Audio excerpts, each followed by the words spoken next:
Hello दोस्तों, कैसे हो आप लोग। आपका स्वागत है मेरे नए ब्लॉग में। आज हम सोफिया करके एक एनजीओ है उसमें, तो उसके बाद हमें वहाँ से एक दूसरी जगह भी कैंप करने जाना है। अभी क्या है, एक वीक चल रहा है पंजाब नेशनल बैंक का, मतलब सरकार की तरफ से गाइडलाइंस है कि सबको कैंप करने हैं दिन में दो दो, तो हमें भी करने हैं। इस वजह से दो कैंप करने हैं। तो एक अभी हम जा रहे हैं सोफिया में, दूसरा एक और एनजीओ है वहाँ पे करना है।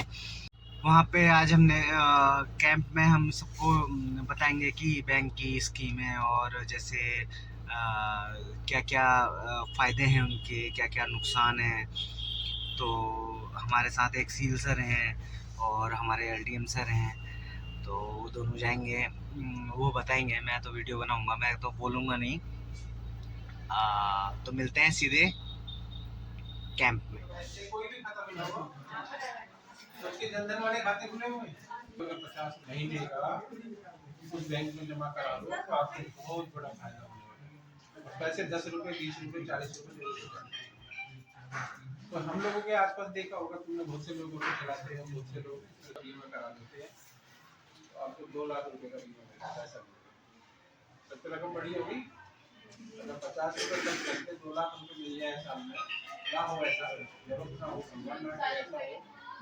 अगर बाई चांस होता ही है, हाथ से कभी रुकते नहीं है, हाथ से जरूर रुके और हमें अपनी भविष्य की सिक्योरिटी कि हम भविष्य की सिक्योरिटी कैसे कर सकते हैं। तो थोड़े से पैसे में अगर आप ऐसे बीमा कराने जाओ 2 लाख रुपए का, तो कम से कम 2000-4000 रुपए लगेंगे आपको। उसके लिए आपको 18 से 79 ईयर्स तक की एज का आदमी करा सकता है। इसकी अगर 18 साल उम्र है और इसके पिताजी की भी अगर 79 है, 75 साल है, वो भी करा सकते हैं। बहुत से लोगों का क्या होता है कि जैसे कि पिताजी की कारपेंटर है, कहीं पे कोई काम कर रहे हैं, कोई वेल्डिंग मशीन चलाता है, कुछ मशीन में काम करता है, कोई फैक्ट्री में काम करता है, किसी का हाथ कट गया, पैर कट गया, अपाहिज हो गया, तब भी 2 लाख रुपए मिलेंगे। जिंदा रहे लेकिन अगर अपाहिज भी हो गए तब भी उनको 2 लाख रुपए का बेनिफिट होगा।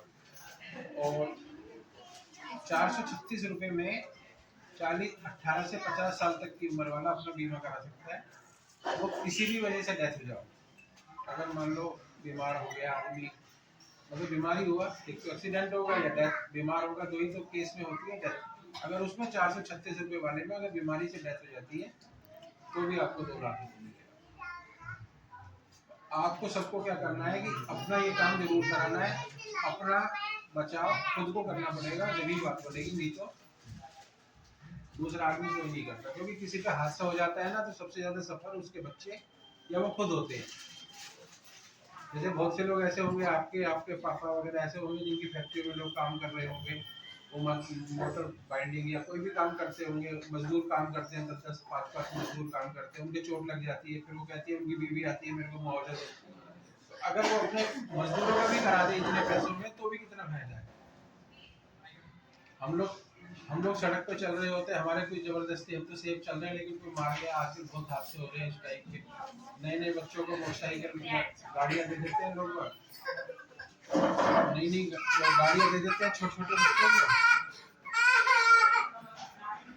और हम लोग चल रहे होते हैं साइड में और हमारे को जबरदस्ती मार के चला जाता है आदमी, हमारी गलती भी नहीं होती। तो उस केस में आपको ये देखो, 20 रुपए वाला दुर्घटना बीमा 18 से 70 साल की उम्र में, और 436 रुपए वाला 18 से 50 साल की उम्र में। ये दो चीजें आपको सबको करवाना है। अपना करवाना है, अपने मम्मी पापा का अगर एज ग्रुप में आ रहे हैं तो उनका करवाना है, अपने भाई बहन कोई भी हो, जिससे आप लोकल में सामान खरीदते हो, जो रिक्शा चलाता है, किसी को भी आप कह सकते हो। आप लोग सब समझदार हो, क्योंकि सबने इंग्लिश में साइन किए, सब पढ़े लिखे हो। और पढ़े लिखे का मतलब ये होता है कि मैं अपने लिए नहीं पढ़ रहा, मैं समाज के लिए भी पढ़ रहा हूँ। आप लोग जाते हैं, जैसे मियाँ मस्जिद में जाते होंगे, वहाँ पे जाके 4 आदमी मिलते हैं नमाज के बाद या नमाज से पहले इकट्ठे होते हैं, उनसे बताओ कि आज बैंक वाले ऐसे आए थे, यार ये कराना बहुत सही है, इसमें नुकसान की बात नहीं है। हम लोग मोटरसाइकिल का बीमा कराते हैं। आपके पास बाइक है? बाइक है आपके पास? आपके पास है बाइक? आप बाइक का बीमा है? आपका है? आपका कितने का? 2000। कौन से वाला? इंश्योरेंस। कौन सी कंपनी का? हीरो। हीरो। हीरो कंपनी का। कितने पैसे जाते हैं साल के?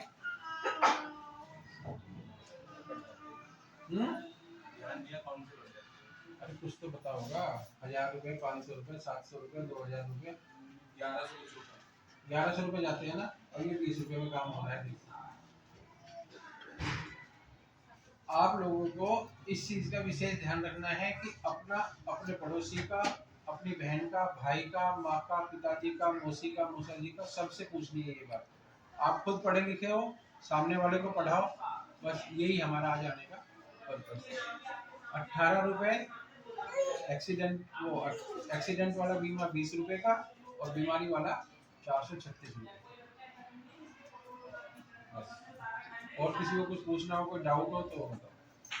सर मुझे पूछना है, ये बीमा कराने के लिए मतलब बैंक में जाना पड़ेगा, सिर्फ फार्म मिलेगा आपको, अपना आधार कार्ड ले जाना, और जो आपका नॉमिनी होगा उसका आधार कार्ड। सर कोई भी ब्रांच में जा सकते हैं? जहाँ पे आपका खाता है। अच्छा, किसी भी बैंक में खाता हो, पंजाब नेशनल बैंक में हो, बैंक ऑफ बड़ौदा में हो, स्टेट बैंक में हो, किसी भी बैंक में खाता हो, उस बैंक में होगा एक ही। ये नहीं है कि बैंक ऑफ बड़ौदा में भी खाता है, स्टेट बैंक में भी है, दोनों में चले जाओ और दोनों में नहीं है। एक मिनट सर, अगर 20 रुपए वाले जो है उसके अंदर अगर एक्सीडेंट भी ना हुआ तो बीमा किस लिए होता है? ये भैया मोटरसाइकिल का बीमा करा रहा है, अगर मोटरसाइकिल सही सलामत 15 साल होकर 15 साल के बाद आउट हो गई तो ये क्यों करा रहा है मोटरसाइकिल का बीमा? उसके बाद मिलेंगे। ये क्यों करा रहा है बताओ आप मुझे। सेफ्टी के लिए। सेफ्टी के लिए करा रहा है ना, तो सेफ्टी के लिए 20 रुपए तो है ना, उसमें मिलेगा क्या बताओ मेरे को। आप 50 साल रहेगी, 60 साल में 70 साल आप होगी तो 1200 रुपये तो गए। आपने ये बीमा होता किस लिए? बीमा होता है सिक्योरिटी के लिए। आप बीमारी का बीमा कराते हो आप लोग कभी? आयुष्मान का कार्ड बना हुआ है? नहीं बना ना। एक बीमारी का बीमा भी चलता है कि अगर आप जाओ सीधे हॉस्पिटल में एडमिट हो जाओ, वहाँ पे जितना भी खर्चा आएगा उस कार्ड से पेमेंट हो जाएगी। वो लोग क्यों कराते हैं? तो ये कोई कहते हैं कि हम बीमार पड़ेंगे तो हम बीमा कराएंगे। वो इसलिए कराते हैं कि 2000 रुपए देने के बाद में अगर आपने 2000 रुपए 10 साल तक भी दिए तो 20,000 रुपए हो गए। 10 साल में ऐसा ना ऐसा जरूर होगा, खांसी जुकाम बुखार हो गया, आप 2 दिन एडमिट हो गए तो आपके 10,000 रुपए वसूल हो गए। बीमारी का बीमा आपने सोचा होगा, किसी के यहाँ पे भी कोई भी आदमी बीमार पड़ जाता है ना, वो कभी घर से मांगता है 10,000 रुपए, 5,000 रुपए, तुम देना 2,000 रुपए। हम तो इतने लोगों के पैसे होते नहीं, वो कर्जे में दब जाता है, वो दबता है ना, फिर वो दबता ही चला जाता है। ये बीमा वगैरह की चीज इसलिए होती है कि आपको थोड़े पैसों में बचत हो जाए और आप उस चीज से बच जाओ। लोग बीमारी का बीमा 10,000 20,000, मैं 35,000 रुपए देता हूँ साल के, तो मैं इसलिए कोई देता हूँ कि मैं बीमार पड़ूं। मैं इसलिए देता हूँ, खुदा ना खास्ता कल को कोई बीमारी होकर 1,00,000-2,00,000 रुपए लग गया तो मेरे तो बहुत बड़ा बर्डन आ जाएगा ना एकदम।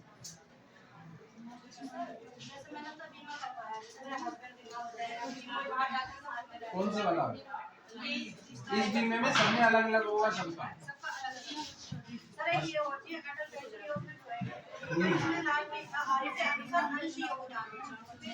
इसमें ये होता है कि 18 साल से लेकर 40 साल तक की होती है। 18 से 40 साल तक की उम्र वाला ये करा सकता है, और 60 साल के बाद आपको जितना अमाउंट 1,000 से लेके 5,000 के बीच में आप सेलेक्ट करोगे।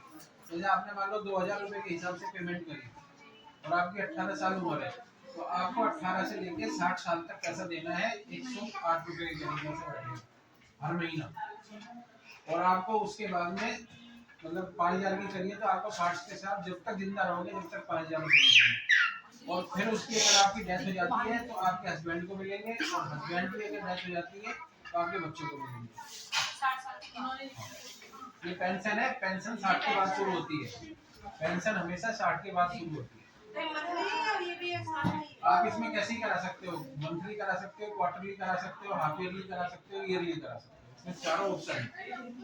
ये आयु की सीमा के अनुसार भी लिखा है ना, अंशदान योगदान 18 में कम होगा, 40 वाले को ज्यादा होगा, क्योंकि 40 वाले को 20 साल देना है।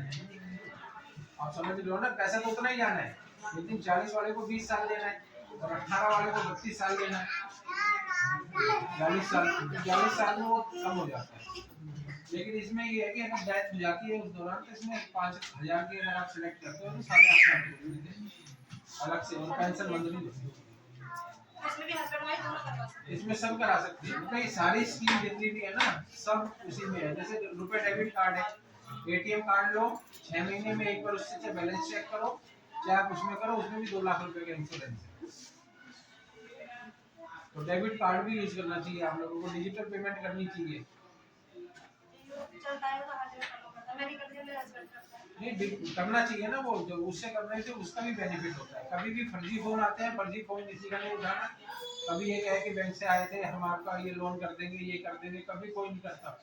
बैंक वाले का फोन आता है तो ज्यादा से ज्यादा ये आता है कि बैंक में आके अपना केवाईसी करा दो। ऑनलाइन कोई केवाईसी पूरा नहीं करता, इतनी फुर्सत किसी बैंक वाले को नहीं है। वहाँ जाके तो काम करते नहीं है, वो फोन पे जरूर कर देंगे। तो इसलिए कह रहा हूँ कि कभी भी कोई भी फर्जी फोन आए, कभी किसी का फोन नहीं उठाना, ना बात करनी, ना लॉटरी निकलनी, ना तुम्हारा कुछ होना, ना तुम्हारे बारे में कभी भी कोई बात करेगा इस बारे में। इसलिए कभी कोई ध्यान नहीं देना उस बात पे। हमेशा फोन का जो भी फोन करे उससे कह दो भैया आप बता दो क्या काम है, बस उतनी बात करो। अब ना आधार नंबर बताना, ना ओटीपी बताना, ना कुछ बताना। कभी भी कोई भी चीज़ शेयर नहीं करनी, क्योंकि बहुत फ्रॉड फोन आ रहे हैं आजकल, बहुत फर्जी दिक्कत हो जाती है।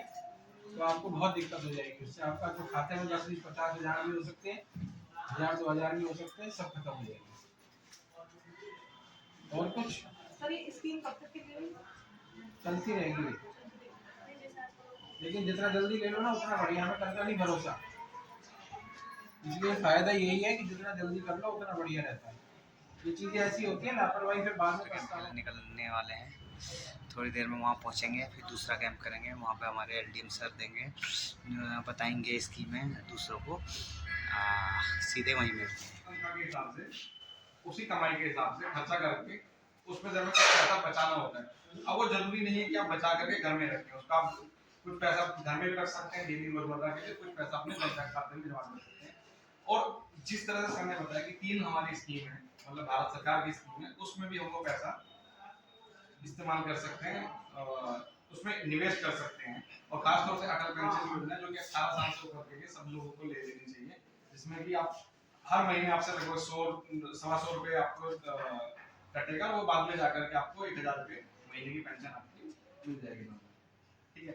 दूसरा इन्होंने टॉपिक जो कवर किया है वो है जो हम फाइनेंशियल, हम जो डिजिटल ट्रांजैक्शन करते हैं, ऑनलाइन ट्रांजैक्शन, तो उनका हम इस्तेमाल कर सकते हैं। कैसे हम उनको सावधानी से इस्तेमाल कर सकते हैं, दिमाग से इस्तेमाल कर सकते हैं, और किसी भी होने वाले फ्रॉड से बच सकते हैं।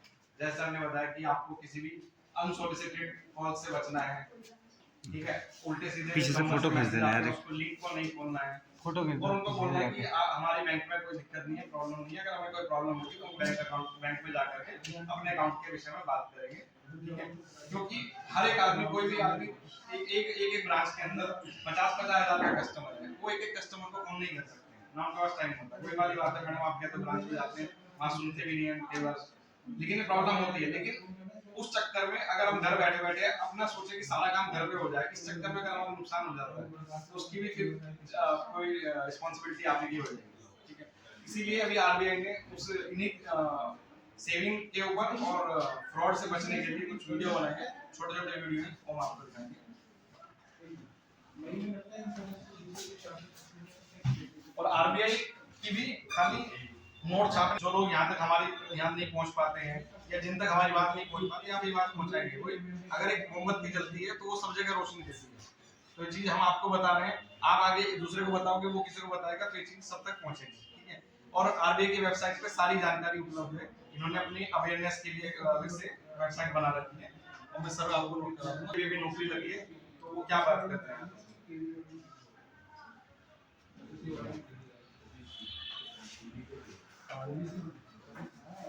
थोड़ा सीधा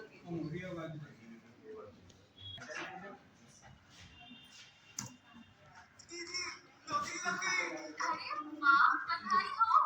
तुम तो ढेर सारी शॉपिंग। अरे वो शहजादे, शादी से पहले खर्चे। पहले बजट बनाना सीखो, फिर खर्च करो।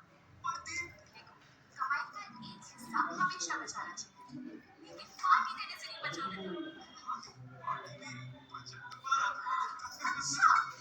अच्छा, सही वित्तीय बर्ताव करें आपका बचाव।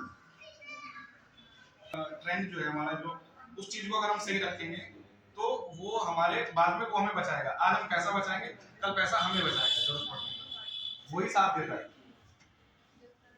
बचने के लिए। अब ये मेड के बाद एक मैसेज आया है, 20,000 करोड़ तुरंत। पता है कौन दे रहा है, ब्याज कितना है,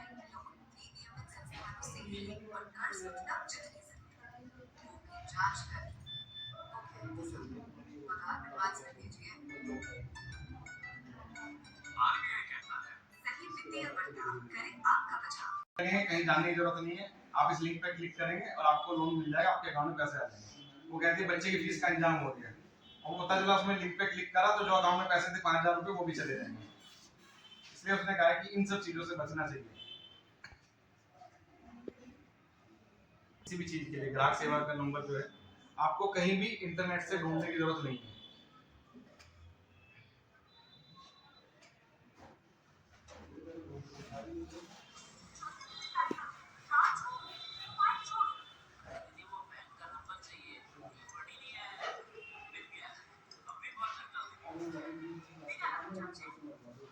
अक्सर जालसाज बैंकिंग वेबसाइट और फर्जी नंबर से बैंकों की धोखाधड़ी करते हैं।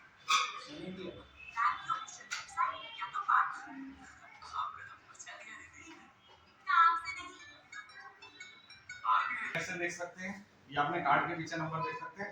पासबुक इन्होंने नहीं बोला, लेकिन आप पासबुक पे भी देख सकते हैं। जो आपको बैंक से पासबुक मिल गया, सब पे लिखा रहता है नंबर। तो आप जो वो नंबर है उसी पे देखें। आप गूगल पे सर्च करेंगे तो कई बार क्या है, फ्रॉडस्टर जो है वो कुछ पैसे दे करके कुछ एसईओ होता है, सर्च इंजन ऑप्टिमाइजेशन के तहत, वो कुछ 5-10 हजार रुपए दे करके बोलते हैं कि आप हमारा नंबर फ्लैश कर लो। तो जैसे ही आप सपोज करो बैंक ऑफ बड़ौदा है, एसबीआई है, एचडीएफसी है, पीएनबी है, तो उसमें टोल फ्री में ऊपर किसी भी बैंक अपना पर्सनल नंबर डाल देंगे, मोबाइल नंबर डाल देंगे या कोई भी लैंडलाइन नंबर डाल देंगे। वो उस पर फोन करेंगे। तो कई बार क्या होता है, आप उससे फोन करोगे तो वो कॉल जो है कट जाएगी, या फिर वो आपके पास दूसरे नंबर से फोन करेंगे। फिर आपको बोलेंगे सर आपने बैंक में फोन किया था, हम आपके क्या सेवा कर सकते हैं। फिर आप उसको बताएंगे, फिर वो हमेशा कुछ भी करके आपको फंसाएंगे। आपसे बोलेंगे कि आपका अकाउंट ब्लॉक होने वाला है, आपका एटीएम एक्सपायर हो जाएगा, आपका नया कार्ड आने वाला है, आपका केवाईसी का प्रॉब्लम है। फिर आपसे पूछेंगे आपका आधार नंबर, आपका अकाउंट का कार्ड डिटेल, कुल मिला करके आपका ओटीपी मांगेंगे। ओटीपी मांगने के बाद फिर आपको पता है कि वो आपसे फाइनेंशियल ट्रांजैक्शन करते हैं। बिना ओटीपी के फाइनेंशियल ट्रांजैक्शन नहीं करते। तो उस तरह से उन सबसे बचना चाहिए। जब जो ऑफिशियल टोल फ्री नंबर है आप उसी पे कॉल करेंगे, उसी पे आपकी कॉल वेटिंग में जाएगी। फिर आप उस पे अपना आईवीआर में अपना सेलेक्ट करेंगे कि आपको किस चीज़ के लिए बात करनी है। उसके बाद फिर आपकी कॉल कनेक्ट की जाएगी, तब आप अपनी प्रॉब्लम बता सकते हैं। और वो भी खुद बोलते हैं कि हम ये चीज़ आपको यहाँ से फोन पे जानकारी दे सकते हैं, बाकी चीज़ों के लिए आप ब्रांच में आप संपर्क करें। तो इस तरह से आप फाइनेंशियल ठगी और फ्रॉड से बच सकते हैं। ये आरबीआई का मैसेज था। आरबीआई कहता है सावधान रहिए, सतर्क बनिए। धन्यवाद। आज का कैंप हो गया है, तो हमारे साथी आबिद जी अधिकारी पंजाब नेशनल बैंक के अधिकारी जी हैं। तो अब कहाँ जाने का प्रोग्राम है? 2 कैंप हो गए हमारे, और सीधे पहुँचेंगे यमुना विहार। अच्छा, बाकी कल का प्रोग्राम है। अब हमारा फाइनेंशियल लिटरेसी वीक चल रहा है हमारा। फाइनेंशियल लिटरेसी वीक, इसलिए हम कैंप कर रहे हैं। 2 कैंप डेली करने होते हैं। 2 दिन हो गए, 4 दिन हो गए, 4 दिन हो गए, हाँ 4 दिन हो गए। 4 दिन हो गए। ठीक है, 15 तारीख कल लास्ट है मेरे ख्याल से, कल परसों। 2-3 दिन हो गए, 17-18 तक। हेलो गाइस, हम पहुंच गए हैं यहाँ। प्लीज़ लाइक करें, सब्सक्राइब करें चैनल को, अच्छा लगा हो तो। अब मैं मिलता हूँ अगले ब्लॉग में। बाय।